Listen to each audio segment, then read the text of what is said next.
बिस्मिल्लाहिर्रहमानिर्रहीम। अस्सलाम वालेकुम स्टूडेंट, मैं आपका बायोलॉजी का टीचर मोहम्मद मुनीर आपके साथ मुखातिब हूँ। Student, today I will teach you about topic respiration, gaseous state and breathing. Today, student, what is respiration? Student, respiration ये एक ऑक्सीडेटिव रिडक्टिव प्रोसेस है जिसमें खुराक की तोड़फोड़ होते हैं by the help of enzyme. ये स्टूडेंट सेलुलर लेवल पे होते हैं, यानी ये सेल के इनसाइड होते हैं ये प्रोसेस, यानी it is oxidative reductive process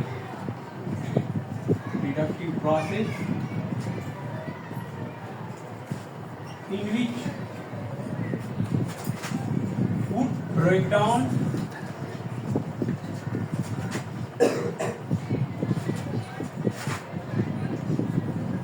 with the help of enzyme, with the help of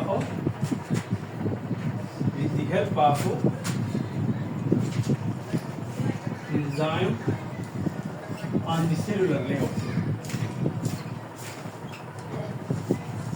to release energy.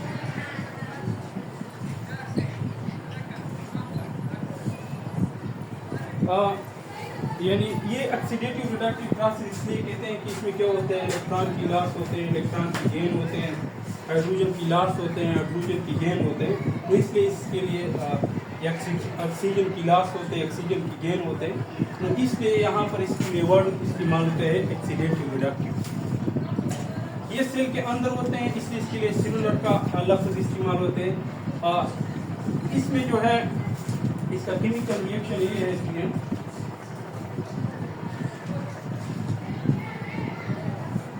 यानी इसमें खुराक C6H12O6 प्लस ऑक्सीजन रिएक्शन करते हैं, इससे CO2 plus H2O plus energy इसलिए लिखते हैं या चूंकि ये एरोबिक रिस्पायरेशन है इसलिए हम इसके साथ CTP का वर्ड इस्तेमाल करते हैं। तो स्टूडेंट, ये क्या है एरोबिक रिस्पायरेशन, ग्रीन को देख सकते हैं क्योंकि ये जो फूड की ब्रेकिंग होती है इन प्रेजेंस ऑफ ऑक्सीजन हुआ है। इसमें बहुत ज़्यादा एनर्जी रिलीज होते हैं और ये क्या होते हैं, कंप्लीट ब्रेकडाउन ऑफ फूड होते हैं यहाँ पर। तो इसलिए ये एरोबिक रिस्पायरेशन का वर्ड भी इसके लिए इस्तेमाल होते हैं। स्टूडेंट, इसका और भी टाइप्स है जिसको हम एनारोबिक रिस्पायरेशन कहते हैं। एनारोबिक रिस्पायरेशन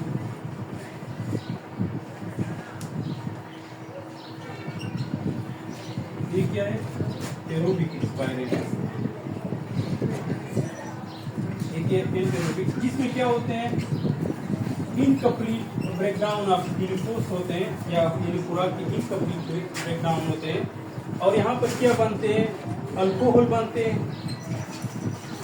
या लैक्टिक एसिड बनते हैं, plus less amount of energy भी रिलीज होते हैं, 4 ATP या 2 ATP। स्टूडेंट, ये जो यीस्ट होते हैं या बैक्टीरिया होते हैं इनमें इस टाइप रिस्पायरेशन होते हैं। जो हमारे मसल्स से है इनमें एरोबिक रिस्पायरेशन होते हैं। और ये जो असल में ये साइटोप्लाज्म ये प्रोसेस होते हैं और ये क्या होते हैं, ये माइटोकॉन्ड्रिया में होते हैं जो एरोबिक रिस्पायरेशन है। स्टूडेंट, इस रिस्पायरेशन में ये इसलिए ज़रूरी है कि हमारे तमाम अफ़आल के लिए एनर्जी की ज़रूरत होती है, यानी ग्रोथ है, रिप्रोडक्शन है, मूवमेंट है, इन सब के लिए किसकी ज़रूरत है, एनर्जी की ज़रूरत है। तो ये एनर्जी हमें रिस्पायरेशन प्रोसेस से हासिल होते हैं, यानी ये लाइफ मेंटेनिंग प्रोसेस है। और इसके साथ साथ इससे तो एनर्जी पैदा होती है, लेकिन इसके साथ तो एक गैस भी पैदा होते हैं जिसको हम CO2 कहते हैं, कार्बन डाइऑक्साइड, जो बहुत पॉइजनस गैस है। जब प्लांट में भी इनकी मिकदार ज़्यादा हो जाए या इंसान के सेल के अंदर इनकी मिकदार एक हद से बढ़ जाए तो ये क्या करते हैं, आपकी तमाम मेटाबॉलिक प्रोसेस को इफ़ेक्ट करते हैं। यानी ये आपकी ब्लड, जब इंसान के ब्लड में की मिकदार बढ़ जाते हैं तो ये एसिडिटी यानी pH बढ़ाते हैं ब्लड का। स्टूडेंट ये जो है ये जो पॉइजनस गैस है, टॉक्सिक गैस है, इनको बॉडी से निकालना होगा, ठीक है। नो फिर मैं आपको ब्रीथिंग पे आते हैं। ब्रीथिंग स्टूडेंट ये क्या है, ये केमिकल प्रोसेस है रिस्पायरेशन, यानी with the help of enzyme होता है, लेकिन ये क्या है ब्रीथिंग ये फिजिकल प्रोसेस है। इसमें जस्ट ऑर्गन क्या होते हैं, आंखों की मूवमेंट होते हैं, इसलिए ये क्या होता है फिजिकल प्रोसेस है breathing.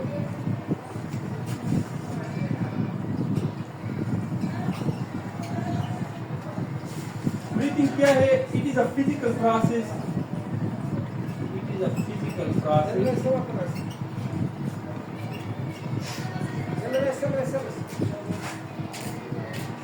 in which outtake and intake of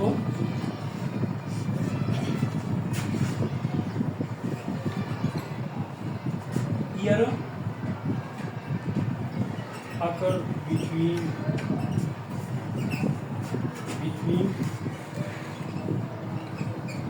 organism and their environment, and their external environment भी कहते हैं।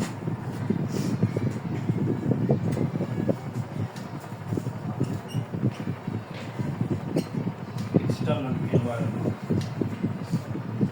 यानी ये टू फेजेस में कंप्लीट होते हैं ब्रीथिंग प्रोसेस, यानी इनहेलेशन एक्सहेलेशन, टू फेजेस में क्या होते हैं कंप्लीट होते हैं।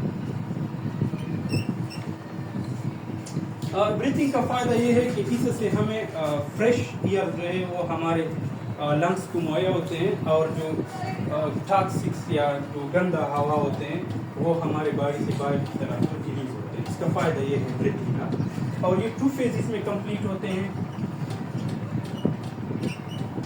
एक फेज है, इसका नाम है इनहेलेशन, दूसरे का नाम है एक्सहेलेशन। यानी जब हम इनटेक ऑफ एयर करते हैं, यानी इनटेक ऑफ ऑक्सीजन करते हैं, फ्रेश एयर यानी ज़्यादा मिकदार में ऑक्सीजन कंटेनिंग हवा को हम अंदर की तरफ ले जाते हैं, तो हम इसको इनहेलेशन कहते हैं। और एक्सहेलेशन है जब हम ज़्यादा मिकदार में कार्बन डाइऑक्साइड कंटेनिंग हवा को अपने बॉडी से बाहर एनवायरनमेंट की तरफ रिलीज करते हैं, तो हम इसको एक्सहेलेशन कहते हैं, यानी आउटेक ऑफ एयर कहते हैं। आउटेक ऑफ इनटेक में हम ऑक्सीजन लेते हैं, आउटेक में हम क्या करते हैं CO2। तो ये ऑक्सीजन क्यों हम इनटेक करते हैं, क्योंकि ऑक्सीजन किसके लिए ज़रूरी है, रिस्पायरेशन प्रोसेस के लिए ज़रूरी है, ठीक है। इसके अलावा आउटेक ऑफ CO2, क्योंकि ये CO2 जब आपके बॉडी से बाहर ना निकले तो ये आपके बॉडी की जो pH लेवल है वो डैमेज करते हैं, वो ज़्यादा करते हैं, और इससे यानी एसिडिटी काज होते हैं, और आपकी तमाम एक मेटाबॉलिक एक्टिविटी है, जो मेटाबॉलिक प्रोसेस है या एनाबॉलिक प्रोसेस है, वो क्या होगा, वो डिस्ट्रक्ट होगा pH लेवल बढ़ाने से या कम होने से ना। तो स्टूडेंट इसके बाद हम पढ़ेंगे gaseous exchange plant, gaseous exchange plant. Plant की बॉडी में भी रिस्पायरेशन और फोटोसिंथेसिस प्रोसेस होते हैं। ये रिस्पायरेशन भी प्लांट के लिए जरूरी है, क्योंकि प्लांट भी ग्रोथ करते हैं, रिप्रोडक्शन करते हैं, मूवमेंट करते हैं।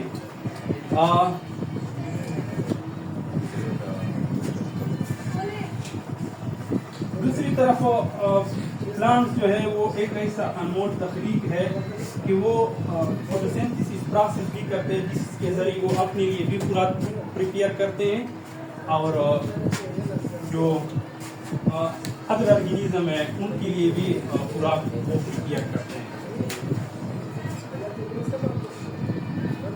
Gaseous exchange in plant, gaseous exchange in plant.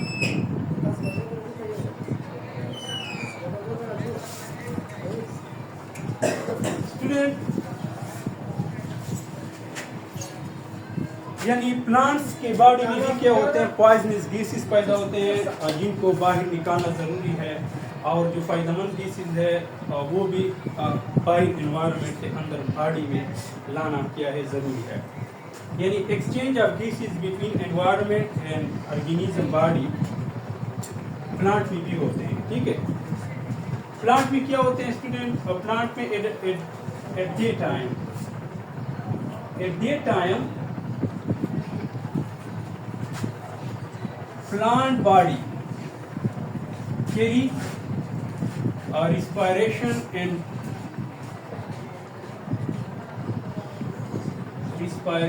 and photosynthesis। Plants में भी रिस्पायरेशन और फोटोसिंथेसिस जो है वो बैक वक्त दिन के वक्त जारी होते हैं। तो इस रिस्पायरेशन के दौरान जो है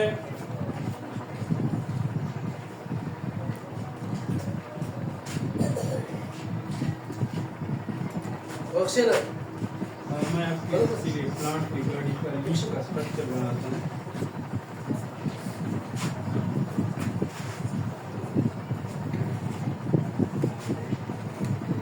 ये हम लीफ की इंटरनल स्ट्रक्चर आपको बनाता हूँ। फिर आपको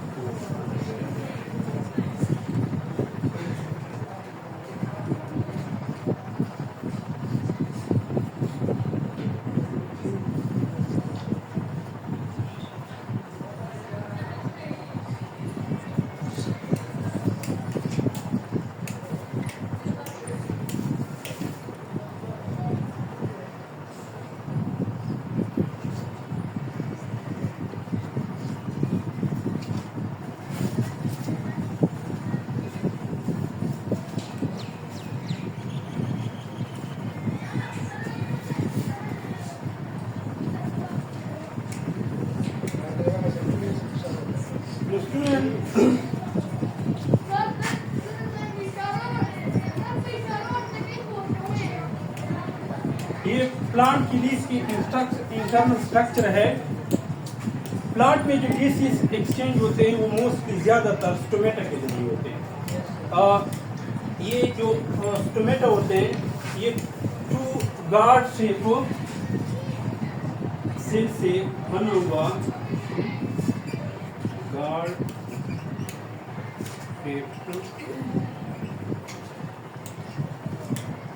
सेल से बना हुआ फॉर्म स्ट्रक्चर होते हैं। ये टू गार्ड सेल है, इनके दरमियान जो पोर्स है इस पोर्स को हम नाम देते हैं स्टोमेटा। इसको क्या नाम देते हैं? स्टोमेटा। ये गार्ड सेल का काम क्या है? ये closing and opening of stomata को मेंटेन करते हैं। इसके अलावा स्टूडेंट ये लीफ की इंटरनल स्ट्रक्चर है। लीफ की जो आउटर मोस्ट वेक्सी लेयर होते हैं या कवर होते हैं इसको हम नाम देते हैं क्यूटिकल। क्या नाम देते हैं? क्यूटिकल। ठीक है। क्यूटिकल के नीचे टीक सेल वॉल का एक लेयर होते हैं जिसको हम नाम देते हैं एपिडर्मिस। क्या नाम देते हैं? एपिडर्मिस। लीफ में लोअर एपिडर्मिस होते हैं, अपर एपिडर्मिस होते हैं, ठीक है। ये अपर एपिडर्मिस के नीचे कॉलम है, ठीक है, या लॉन्ग सेल होते हैं जिसमें मिनी क्लोरोप्लास्ट होते हैं। क्या होते हैं? मिनी क्लोरोप्लास्ट होते हैं जिसको हम नाम देते हैं पेलासीड से। ये तो पेलासीड है। क्या है? पेलासीड है। और ये क्या है? कोलमनार जो सेल कॉलम लाइक स्ट्रक्चर है। मेसोफिल टिश्यू है जो क्लोरोफिल कंटेनिंग है। क्या है? क्लोरोफिल कंटेनिंग है, यानी इनमें मिनी क्लोरोप्लास्ट होते हैं जिस जो फोटोसिंथेसिस का प्रोसेस करते हैं। इनमें मिनी क्लोरोप्लास्ट होते हैं, बहुत ज़्यादा क्लोरोप्लास्ट होते हैं।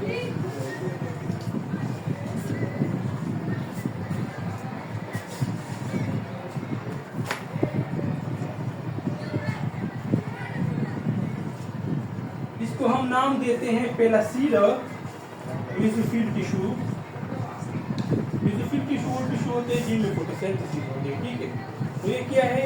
कोलमनार सेल एक कॉलम लाइक स्ट्रक्चर है, इनमें मिनी क्लोरोप्लास्ट है, इनको पेलासीट है। और यहाँ पर जो इरेगुलर शेप वाले क्या है, इनका खास शेप नहीं है, जिसको हम नाम देते हैं स्पॉन्जी। क्या नाम देते हैं? स्पॉन्जी।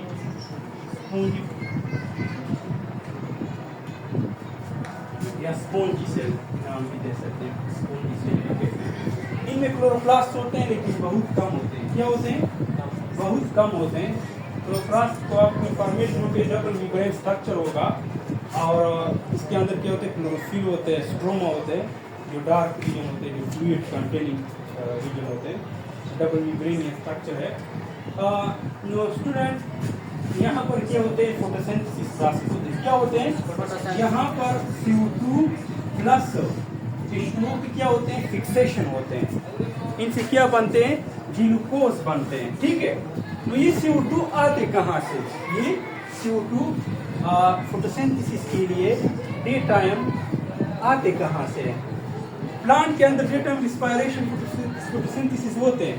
तो ये जो रिस्पायरेशन में जो CO2 पैदा होते हैं, ये भी जो मेसोफिल टिश्यू है, पेलासीट मेसोफिल टिश्यू है, इनमें जाते हैं। दूसरी तरफ हो बाहर, ये तो इनसफिशिएंट होते हैं, ये तो काफ़ी नहीं होते फोटोसिंथेसिस के लिए। तो इसलिए वो क्या करते हैं? एक्स्ट्रा CO2 एनवायरनमेंट से बाय स्टोमेटा लेते हैं। किससे लेते हैं? बाय स्टोमेटा लेते हैं। और ये स्टोमेटा से अंदर जो स्पॉन्जी मेसोफिल टिश्यू है, इनके दरमियान क्या होते हैं? सेल के दरमियान स्पेस होते हैं, इंटरसेलुलर स्पेस होते हैं, इन सेल के दरमियान स्पेस होते हैं। इन स्पेस में वो दाखिल हो जाते हैं और फिर जो इनके जो सेल सेट है, इनमें हल होकर कोलमनार सेल जो है, जिसको हम नाम देते हैं पेलासीट टिश्यू, इनमें दाखिल हो जाते हैं और वहाँ पर क्या होते हैं? इनसे खुराक तैयार होते हैं। ठीक है, फोटोसिंथेसिस प्रोसेस के जरिए। तो फोटोसिंथेसिस प्रोसेस में क्या होते हैं? ये CO2 प्लस H2O फिक्स हो जाते हैं। इनसे क्या बनते हैं? C6H12O6 plus oxygen. तो ये ऑक्सीजन क्या होते हैं? प्लांट खुद भी इस्तेमाल करते हैं और जो एक्सिस अमाउंट है वो बाय एनवायरनमेंट की तरफ रिलीज करते हैं। फिर यही ऑक्सीजन फिर स्टोमेटा के जरिए बाहर एनवायरनमेंट में रिलीज होते हैं। तो ये क्या होता है? स्टोमेटा के जरिए गैसेस एक्सचेंजिंग प्लांट्स। इसके बाद प्लांट्स में तो खास आर्गन नहीं है, तो इसलिए न इस तरह खास सिस्टम है जिस तरह एनिमल्स में मौजूद है। तो इसलिए वहाँ पर के सरफेस एरिया के जरिए भी बहुत ज़्यादा इंस्पायरेशन प्रोसेस होते हैं, इसका बहुत बड़ा ज़्यादा सरफेस एरिया होते हैं। तो वहाँ पर क्या होते हैं? बहुत से जो एक्वेटिक प्लांट्स है जो पानी में पाए जाते हैं, वो क्या करते हैं? वाटर में जो डिजॉल्व ऑक्सीजन है वो रूट के जरिए या सरफेस एरिया के जरिए जज़ब करते हैं डिफ्यूजन प्रोसेस के जरिए, और फिर ये वो क्या करते हैं? रिस्पायरेशन प्रोसेस में इस्तेमाल करते हैं। ठीक है, इसके अलावा कार्बन डाइऑक्साइड भी वो इस तरह लेते हैं जो एक्वेटिक प्लांट्स है। दूसरी तरफ हो जो हाई प्लांट्स है, हाईयर प्लांट्स है, इनके बार्क में भी सेल होते हैं, वहाँ पर भी रिस्पायरेशन होते हैं। क्या होते हैं? तो वहाँ से भी CO2 क्या करना होगा? रिलीज करना होगा, निकलना होगा, क्योंकि ये क्या है? खतरनाक गैस है। तो वहाँ पर क्या होते हैं? इनके जो स्टेम है, क्या है? इनके जो स्टेम है और इन पर जो बार है, क्या है? बार जो छाल होते हैं, वहाँ में क्या होते हैं? स्मॉल ओपनिंग होते हैं। क्या होते हैं? स्मॉल ओपनिंग होते हैं, जिसको हम नाम देते हैं लेंटेसल। क्या नाम देते हैं? लेंटेसल। यानी हाईयर प्लांट्स में लेंटेसल के जरिए भी गैसेस चेंज होते हैं एनवायरनमेंट और प्लांट्स की बॉडी के तरफ। दूसरी तरफ ये तो हो गया, आसान है। तो हम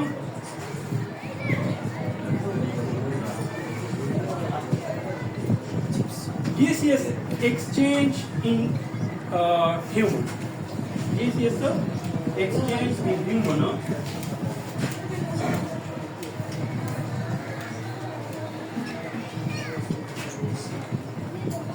इंसानों में एक खास निज़ाम मौजूद है गैसियस एक्सचेंज के लिए, यानी ऑक्सीजन को अंदर आने के लिए और कार्बन डाइऑक्साइड को बाहर निकलने के लिए एक खास सिस्टम मौजूद है ह्यूमन में।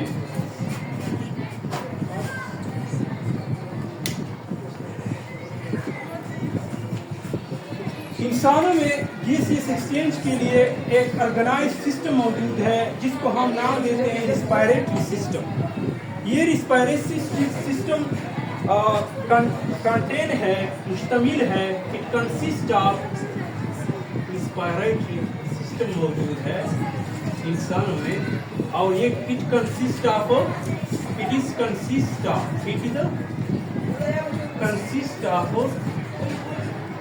two parts. It is made of two components.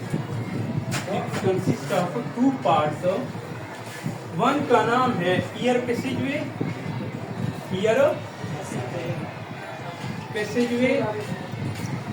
दूसरे का नाम है lungs। क्या है? lungs। ये ear passageway क्या चीज है? ear passageway it is a connection of tubes. It is a connection of tubes. Yeah, it is a series of connected tubes. It is a series of connected tube by which human take air from the outer environment and from the outer environment to the lungs and from the lungs to the outer environment. ठीक है? It is a series of connective tubes by which human take fresh air या air from outer environment to lung and from the lung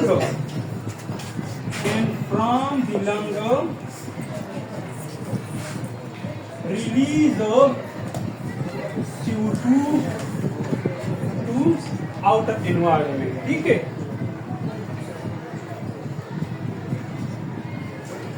या it is the way of respiratory system। ठीक है? Yeah, it is the way by which human take oxygen from the environment and our take CO2 from the lungs to the environment। ठीक है? यह body आप यहाँ पर use कर सकते हैं। स्टूडेंट्स, इसका तरतीब कुछ इस तरह है। सबसे पहले जो हवा होते हैं वो हम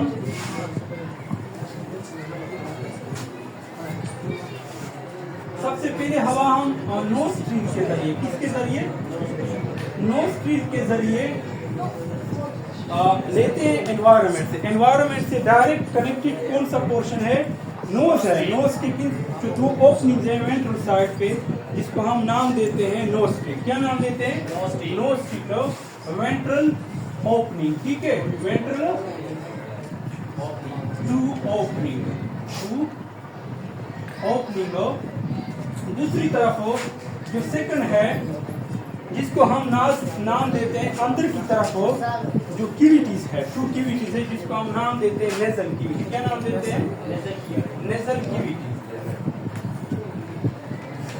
थर्ड जो है नेजल कैविटी के बाद कौन आएगा? फेरेंक्स आएगा। क्या आएगा? फेरेंक्स है।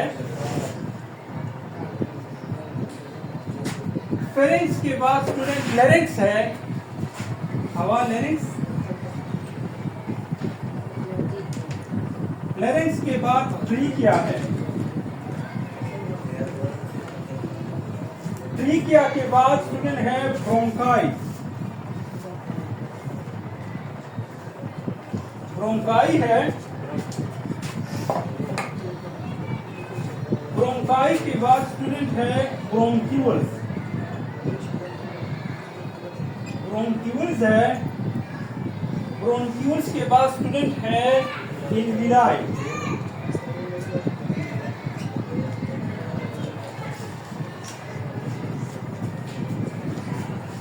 और इनविलाई क्या है? ये इनसाइड द लंग्स होते हैं। क्या होते हैं? इनसाइड द लंग्स होते हैं। स्टूडेंट,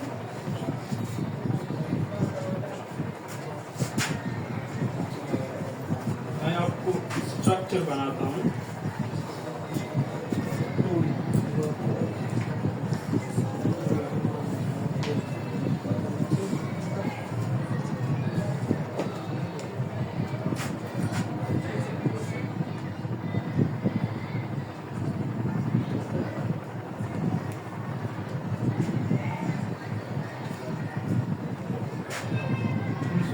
ये सामने की तरफ से जो टू ओपनिंग है इसको हम नाम देते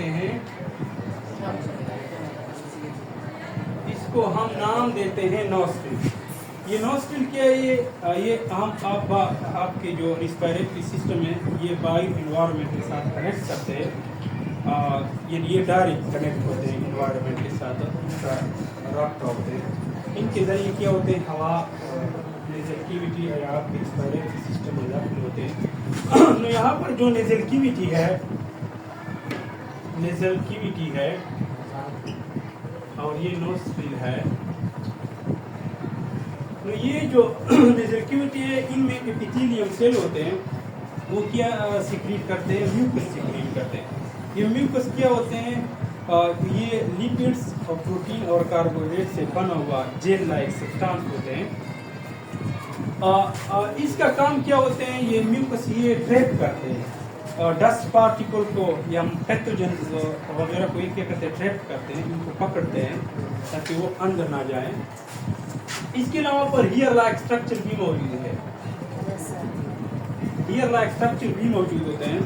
और इन सब का काम क्या है, हवा को मॉइस्ट करना, हवा को वार्म करना, हवा को डस्ट पार्टिकल से साफ करना, ठीक है, पैथोजन से पाक करना।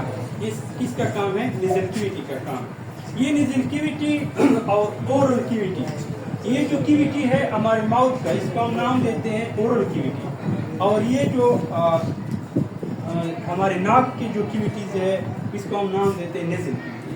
तो ये नेजल कैविटी और ओरल कैविटी ये एक मस्कुलर ऑर्गन में क्या होते हैं, ओपन होते हैं।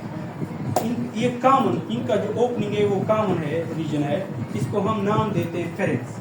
और ये जो फेरेंक्स है ये किस शेप का है, कोन शेप का है। किस शेप का है, कोन शेप है। और इसके 4.5 इंच लॉन्ग ट्यूब है, muscular tube, cone shape muscular tube है जिसके लेंथ है 4.5। यानी ये क्या है, ये फेरेंक्स है। स्टूडेंट, फेरेंक्स में भी क्या होते हैं, हवा को डस्ट पार्टिकल से साफ करते हैं, वहाँ पर भी म्यूकस होते हैं। और इसके अलावा यहाँ पर टंसिल एंड एडेनॉइड टिश्यू भी होते हैं, जो पैथोजेंस वगैरह होते हैं, वो भी क्या करते हैं, यहाँ से हवा से वो ट्रैप करते हैं, अंदर इनको परमिशन नहीं देते हैं। ये फेरेंक्स जो है ये खुराक और ईयर का कॉमन जगह है, ठीक है। यहाँ पर खुराक भी आते हैं और हवा भी आते हैं, ठीक है। तो स्टूडेंट्स, ये जो फेरेंक्स है ये ओपन होते हैं टू ट्यूब लाइक स्ट्रक्चर में। इसमें टू ट्यूब लाइक स्ट्रक्चर में ओपन होते हैं, यानी ये दो रास्तों में डिवाइड हो जाते हैं। एक रास्ता जो डॉर्सल होते हैं, इसको हम नाम देते हैं ऑइसोफेगस। क्या नाम देते हैं, ऑइसोफेगस। और जो वेंट्रल साइड का होते हैं इसको हम नाम देते हैं लैरिंक्स। क्या नाम देते हैं, ट्रेकिया आते हैं, नीचे ट्रेकिया होते हैं, लेकिन यहाँ पर तो लैरिंक्स।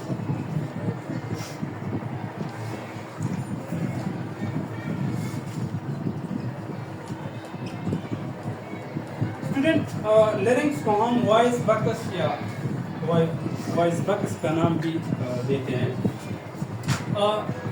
ये लैरिंक्स से ऊपर एक लीड लाइक स्ट्रक्चर होते हैं। क्या होते हैं, lead like, ductal like structure होते हैं, जो मसल से बना होते हैं। इसको हम नाम देते हैं एपिग्लॉट्स। क्या नाम देते हैं, ग्लॉट्स का नाम देते, क्या करते हैं, या the opening of larynx is called glottis, ये भी नाम दे सकते हैं।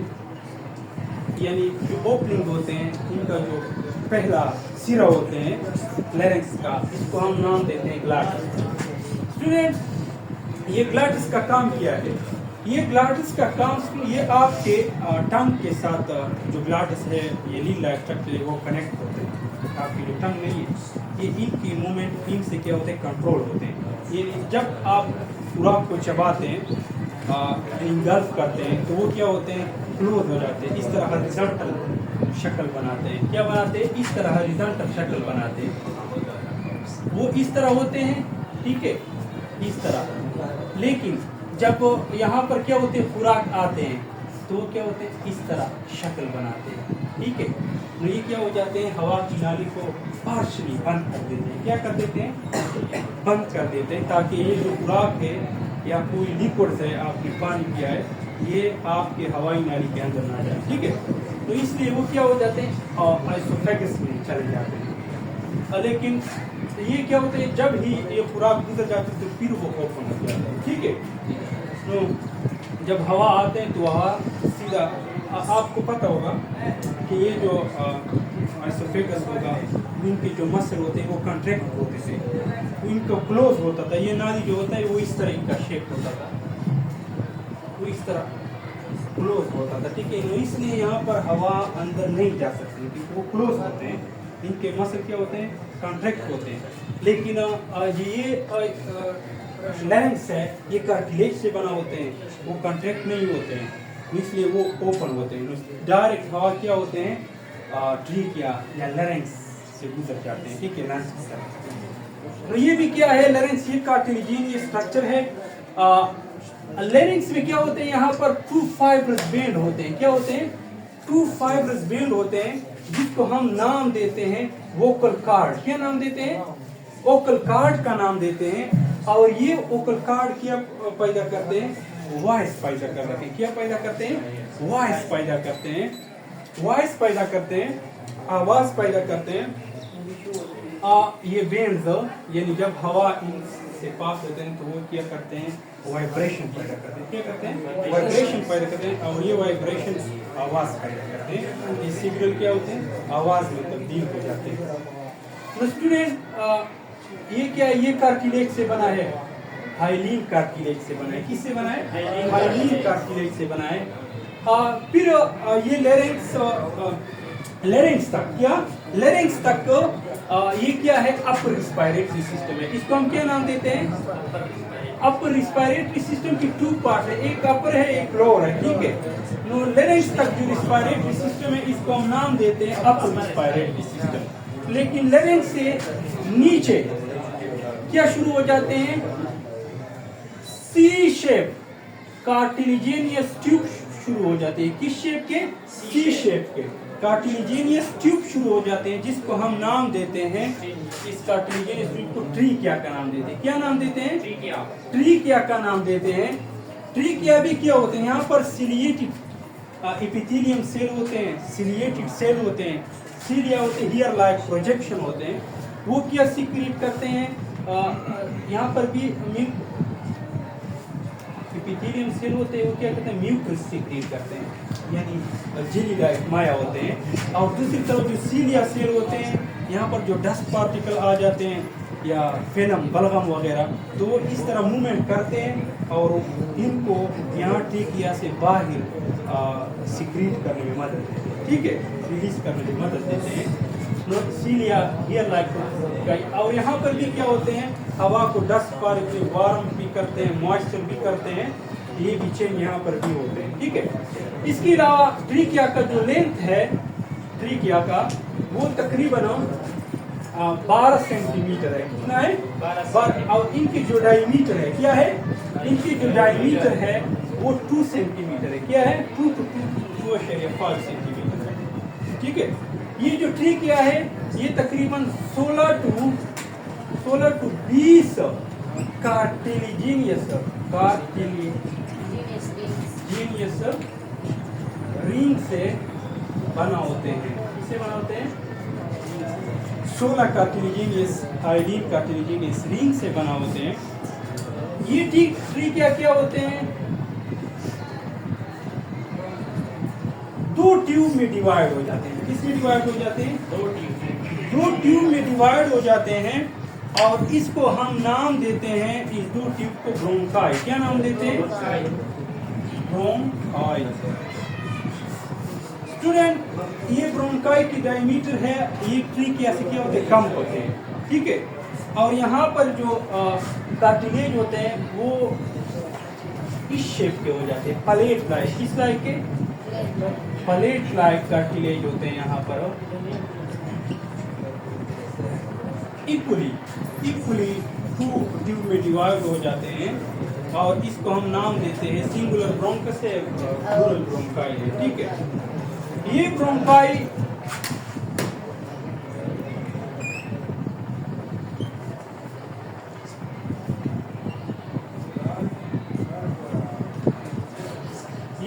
जो ब्रोंकाई है ये मजीद छोटे छोटे ट्यूब्स में डिवाइड हो जाते हैं। जब लंग्स के अंदर ये दाखिल हो जाते हैं, क्या हो जाते हैं, मजीद छोटे छोटे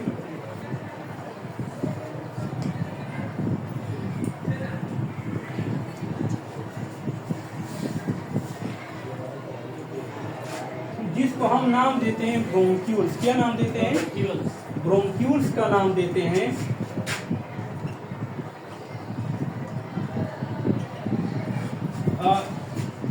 ये जो ब्रोंक्यूल्स है ये पूरे लंग्स में क्या करते हैं, ईयर को डिवाइड करते हैं। क्या करते हैं? ईयर को डिवाइड करते हैं।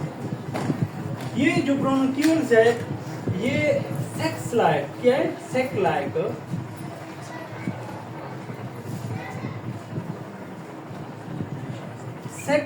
सेक लाइक स्ट्रक्चर में ओपन होते हैं। ये सेक्स लाइक स्ट्रक्चर को हम नाम देते हैं एल्विलाई या एल्विलाई।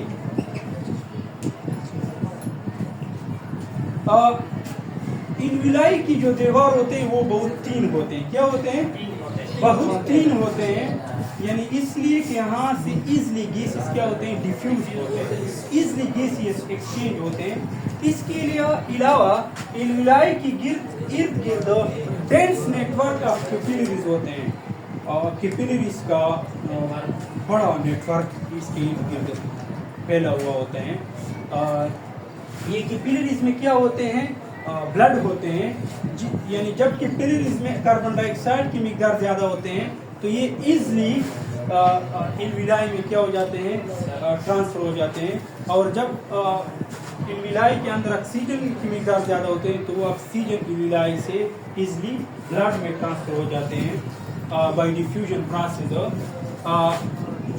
और इसको हम नाम देते हैं गैसियस एक्सचेंज। क्या नाम देते हैं? गैसियस एक्सचेंज का नाम देते हैं। गैसियस एक्सचेंज कहाँ पे होते हैं? लंग्स में होते हैं। कहाँ होते हैं? लंग्स में होते हैं। ये लंग्स क्या चीज है?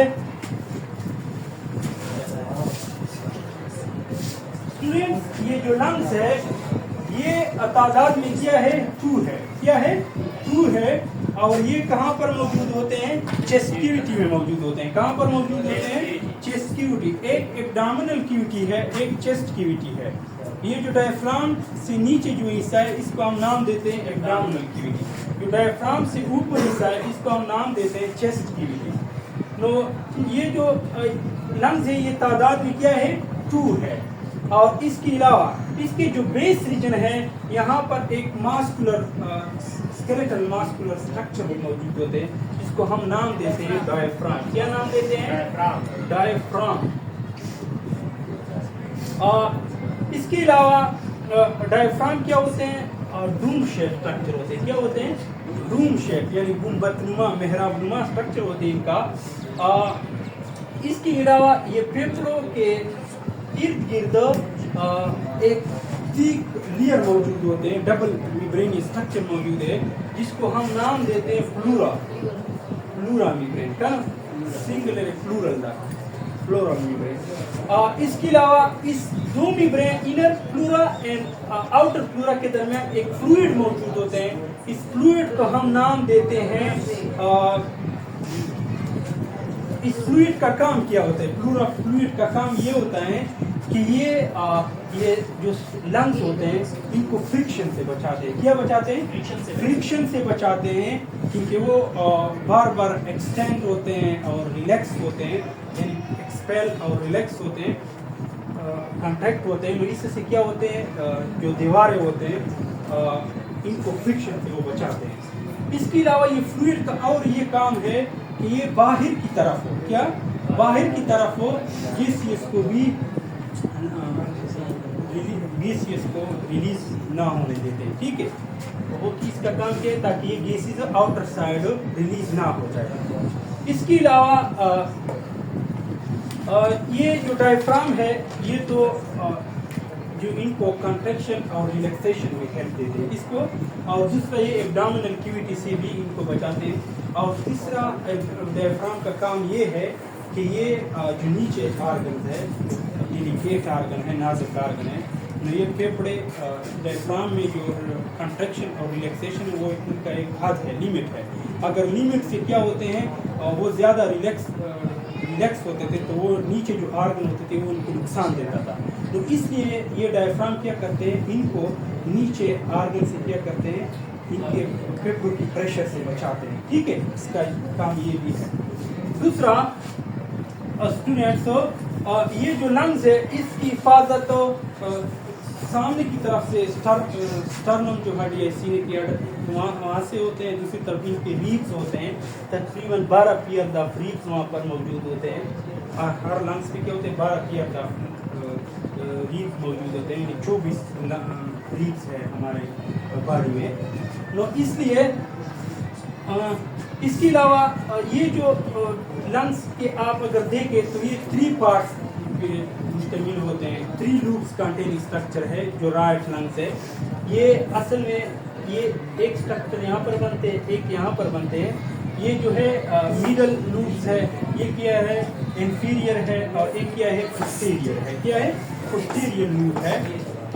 इसके अलावा ये जो लंग्स है ये 2 लूप्स पे मुश्तमिल है। क्यों मुश्तमिल होते हैं कि ए साइमेट्रिकल अक्रेंस ऑफ हार्ट्स की वजह से ये 2 लूप्स पर मुश्तमिल है। यहाँ पर क्या होते हैं, हार्ट होते हैं, तो हार्ट की वजह से ये 2 लूप्स में डिवाइड हो जाते हैं, 2 हिस्सों में डिवाइड होते हैं। ये लूप्स का फायदा ये है कि अगर आपके ये लंग्स का ये हिस्सा क्या होगा, इन्फेक्ट हुआ इस बीमारी से, तो ये यही हिस्सा क्या होगा, काम छोड़ेगा, बाकी जो पार्ट्स है, जो लूप्स है, इसको नुकसान नहीं होगा। इसका फायदा ये है। ठीक है, इसका फायदा क्या है, ये है लूप्स का, जो आसान है। इसके बाद जब गैसेस क्या होते हैं, एक्सचेंज होते हैं, क्या होते हैं, गैसेस एक्सचेंज होते हैं, मैकेनिज्म ऑफ रेस्पिरेशन।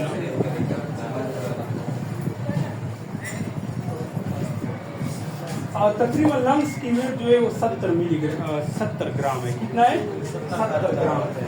और 56% वॉल्यूम जो है गैसियस जो आता है वो क्या आता है, राइट लंग्स में आता है। किसमें आता है, राइट लंग्स में। इसके अलावा mechanism of respiration, mechanism of respiration student, ये रेस्पिरेशन जो होता है ये दबाव की और प्रेशर की डिफरेंस की वजह से हमारे फेफड़ों के अंदर हवा आती है और हमारे फेफड़ों से बाहर की तरफ जाती है। किस वजह से,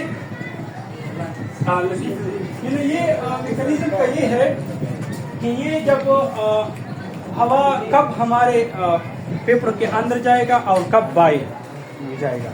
तो जब हमारे डायफ्राम क्या होते हैं, कंट्रैक्ट होते हैं, क्या होते हैं, कब इनहेलेशन होगा और कब एक्सहेलेशन होगा, कब एक्सहेलेशन होगा। स्टूडेंट, इनहेलेशन तब होगा जब क्या होते हैं, डायफ्राम कंट्रैक्ट हो जाते हैं। क्या हो जाते हैं, कंट्रैक्ट हो जाते हैं, diaphragm contract, diaphragm intercostal muscle, intercostal muscle contract। यानी ये जो रीब्स है, एक रीब्स है, दूसरा रीब्स है, इनके के अंदर जो मसल होते हैं इनको हम नाम देते हैं इंटरकोस्टल मसल। तो ये जब कॉन्ट्रैक्ट होते हैं, क्या होते हैं, कॉन्ट्रैक्ट होते हैं, तो कॉन्ट्रैक्शन की वजह से डायफ्राम की जो शेप है वो फ्लैट बन जाएगा। जब फ्लैट बनेगा तो फेफड़ों को ज़्यादा वॉल्यूम होने के लिए जगह मुहैया होगा। ठीक है, तो इसलिए हवा क्या होगा, अंदर आएगा।